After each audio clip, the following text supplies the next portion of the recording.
Hello friends, నేను Jayakumar. JK job connects YouTube ఛానల్కి స్వాగతం. సరే, ఇక ఏమాత్రం ఆలస్యం చేయకుండా ఈరోజు మన పరీక్షలకి చాలా ముఖ్యమైన కొన్ని కరెంట్ అఫైర్స్ ఏంటో చూసేద్దాం. సరే, ఈరోజు మనం ఏమేం విషయాలు తెలుసుకోబోతున్నామంటే, ముందుగా ప్రభుత్వ పథకాలు, ఆ తర్వాత అవార్డులు, ఇంకా కొన్ని ముఖ్యమైన మైలురాళ్ళు, అలాగే చట్టం, న్యాయ వ్యవస్థలో వచ్చిన మార్పులు, చివరిగా అంతర్జాతీయ పరిణామాల గురించి కూడా మాట్లాడుకుందాం. పదండి, మొదలుపెట్టేద్దాం. ఓకే, ముందుగా మనం ప్రభుత్వ పథకాలు ఇంకా సేవల గురించి చూద్దాం. పౌరులని ప్రభావితం చేసే కొన్ని కొత్త కార్యక్రమాలు వచ్చాయన్నమాట. ఆంధ్రప్రదేశ్లో ఒక మంచి పథకం లాంచ్ అయిందండి. దానిపేరే దివ్యాంగ శక్తి. ఈ స్కీమ్ కింద దివ్యాంగులుంటారు కదా, వాళ్లకి ఆర్టీసీ బస్సుల్లో ఫ్రీగా ప్రయాణించే అవకాశం కల్పిస్తున్నారు. దీన్ని గుంటూరు జిల్లాలోని మంగళగిరిలో అఫీషియల్గా స్టార్ట్ చేశారన్నమాట. ఇది వాళ్లకు చాలా హెల్ప్ అవుతుంది. ఇక కేంద్ర ప్రభుత్వం వైపు నుంచి ఒక అప్డేట్ చూద్దాం. దేశవ్యాప్తంగా డెలివరీలను స్పీడప్ చేయడానికి ఇండియా పోస్ట్ ఒక కొత్త సర్వీస్ తీసుకొచ్చింది. దానిపేరే ఇండియా పోస్ట్ 24. దీని కింద 3 కొత్త హైస్పీడ్ సేవలు మొదలుపెట్టారు. ఈ కొత్త సర్వీసులని కేంద్ర మంత్రులు జ్యోతిరాదిత్య సింధియా, పెమ్మసాని చంద్రశేఖర్ ఢిల్లీలో ప్రారంభించారు. ప్రస్తుతానికైతే ఢిల్లీ, చెన్నై, హైదరాబాద్ లాంటి మేజర్ సిటీస్లో ఈ సర్వీసెస్ మొదలవుతున్నాయి. ఇక పోస్టల్ సర్వీసులు తర్వాత కేంద్ర ప్రభుత్వం ఇప్పుడు ఇంధన రంగం మీద ఫోకస్ పెట్టింది. మన దేశంలో ముడి చమురు, సహజ వాయు దిగుమతులని తగ్గించుకోవాలనే లక్ష్యంతో మిషన్ అన్వేషణ్ అనే ఒక పెద్ద ప్రాజెక్ట్ను స్టార్ట్ చేశారు.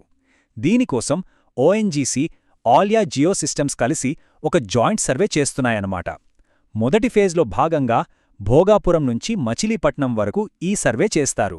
సరే, ఇప్పుడు మనం అవార్డులు ఇంకా కొన్ని ముఖ్యమైన మైలురాళ్ల గురించి మాట్లాడుకుందాం. ఆంధ్రప్రదేశ్ ప్రభుత్వం స్టేట్ అవార్డ్స్ ప్రకటించింది. ఆర్ట్స్, సోషల్ సర్వీస్లో మంచి పని చేసిన వాళ్లకి కళారత్న ఇంకా ఉగాది పురస్కారాలు ఇస్తున్నారు. ఈసారి 38 మందికి కళారత్న అవార్డ్ ఇంకా 123 మందికి ఉగాది పురస్కారం లభించింది. ఇంకో ముఖ్యమైన ప్రకటన కేంద్ర హోం మంత్రిత్వ శాఖ నుంచొచ్చింది. పోలీస్ సిబ్బంది సేవల్ని గుర్తిస్తూ మెడల్స్ ప్రకటించారు. మన ఆంధ్రప్రదేశ్ నుంచి 6 ఐపీఎస్ ఆఫీసర్లకి అతి ఉత్కృష్ట సేవా పతకాలొచ్చాయి. అలాగే మరో 10 మంది ఐపీఎస్ అధికారులకి ఉత్కృష్ట సేవా పతకాలు లభించాయి.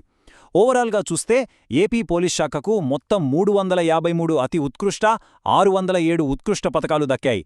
ఈ లిస్ట్ను మన డీజీపీ హరీష్ కుమార్ గుప్తా గారు రిలీజ్ చేశారు. ఇప్పుడు స్క్రీన్ మీద కనిపిస్తున్న నంబర్ చూడండి, 500 కోట్లు. ఇది మామూలు విషయం కాదు. ఇంత పెద్ద నంబర్ వెనుక ఒక గొప్ప సేవ ఉంది. అసలు విషయం ఏంటంటే, అక్షయపాత్ర ఫౌండేషన్ ఉంది కదా, వాళ్ళు దేశవ్యాప్తంగా స్కూల్ పిల్లలకి భోజనం పెడతారు. వాళ్ళు ఇప్పటివరకు ఏకంగా 500 కోట్ల భోజనాలను అందించారట. ఇది నిజంగా ఒక హిస్టారిక్ మైల్స్టోన్. ఇక ఈ సెక్షన్లో చివరిగా ఆర్కిటెక్చర్ ప్రపంచంలో అతిపెద్ద అవార్డు గురించి చూద్దాం. అదే ప్రిట్జ్కర్ ఆర్కిటెక్చర్ ప్రైజ్. దీన్ని ఆర్కిటెక్చర్ రంగంలో నోబెల్ అని కూడా అంటారు. 2026 సంవత్సరానికి ఈ ప్రైజ్ను చిలీ దేశానికి చెందిన స్మిల్జన్ రాడిక్ గెలుచుకున్నారు. ఈ అవార్డు గెలుచుకున్న రెండవ చిలీ దేశస్థుడు 5వ లాటిన్ అమెరికన్ ఈయనే కావడం విశేషం.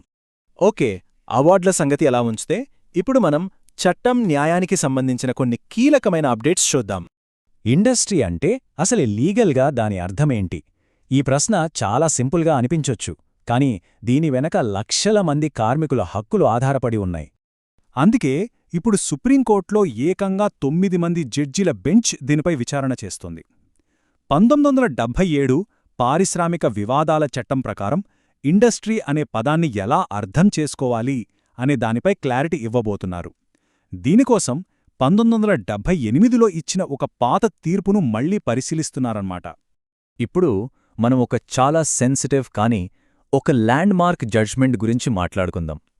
దీన్ని అర్థం చేసుకోవాలంటే ముందుగా ఒక పదం గురించి మనం తెలుసుకోవాలి. అదే పాసివ్ యూథనేషియా. దీన్నే తెలుగులో నిష్క్రియాత్మక కారుణ్య మరణం అంటారు. అంటే ఏంటంటే, ఒక రోగి బతకడం కష్టమనుకున్నప్పుడు అతనికి ఇంజెక్షన్ ఇచ్చి చంపడం కాదు, కేవలం ప్రాణాలను నిలబెట్టే వెంటిలేటర్ లాంటి మెడికల్ సపోర్ట్ను ఆపేసి సహజంగా మరణించనివ్వడమన్నమాట. ఇప్పుడు అసలు విషయమేంటంటే, సుప్రీంకోర్టు మన దేశంలో మొట్టమొదటిసారిగా పాసివ్ యూథనేషియాకి పర్మిషన్ ఇచ్చింది. 12 ఏళ్లకు పైగా కోమాలో అంటే పర్సిస్టెంట్ వెజిటేటివ్ స్టేట్లో ఉన్న 32 ఏళ్ల వ్యక్తి విషయంలో ఈ తీర్పిచ్చింది. ఆర్టిఫిషియల్ లైఫ్ సపోర్ట్ను తీసేయొచ్చు అని చెప్పింది. ఇది చాలా హిస్టారిక్ జడ్జ్మెంట్. సరే, ఇప్పుడు మహారాష్ట్ర అసెంబ్లీ పాస్ చేసిన ఒక కొత్త బిల్లు గురించి చూద్దాం. Maharashtra assembly Maharashtra freedom of religion bill 2026ని పాస్ చేసింది. ఈ బిల్ ముఖ్య ఉద్దేశమేంటంటే బలవంతంగా, మోసం చేసి లేదా పెళ్లి పేరుతో జరిగే మత మార్పిడులను ఆపడం. ఒకవేళ ఎవరైనా ఇలా చేస్తే వాళ్లకి 7 ఏళ్ల వరకు జైలు శిక్ష, ₹1,00,000 ఫైన్ కూడా వేస్తారట.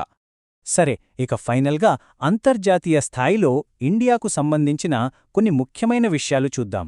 ముందుగా మన దేశ ఎనర్జీ సెక్యూరిటీకి సంబంధించిన ఒక పాజిటివ్ న్యూస్.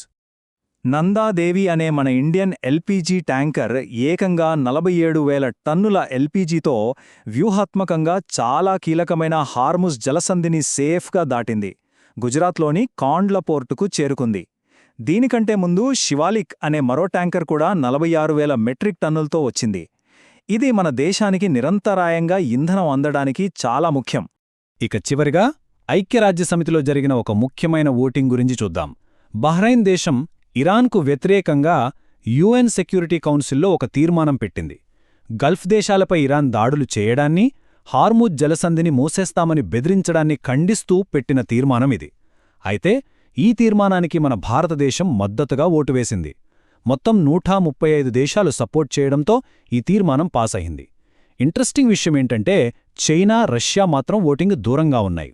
ఇది రీజనల్ డిప్లొమసీలో ఒక కీలకమైన మలుపు అని చెప్పొచ్చు. ఇవండి ఈ రోజుకి సంబంధించిన ముఖ్యమైన కరెంట్ అఫైర్స్.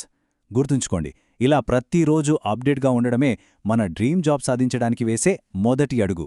మీ కెరియర్కి యూజ్ఫుల్ అయ్యే జెన్యూన్ ఇన్ఫర్మేషన్ కోసం జేకే జాబ్ కనెక్ట్స్ ఛానల్ని సబ్స్క్రైబ్ చేసి బెల్ ఐకాన్ ప్రెస్ చేయండి. Let's stay connected and achieve our dream jobs together.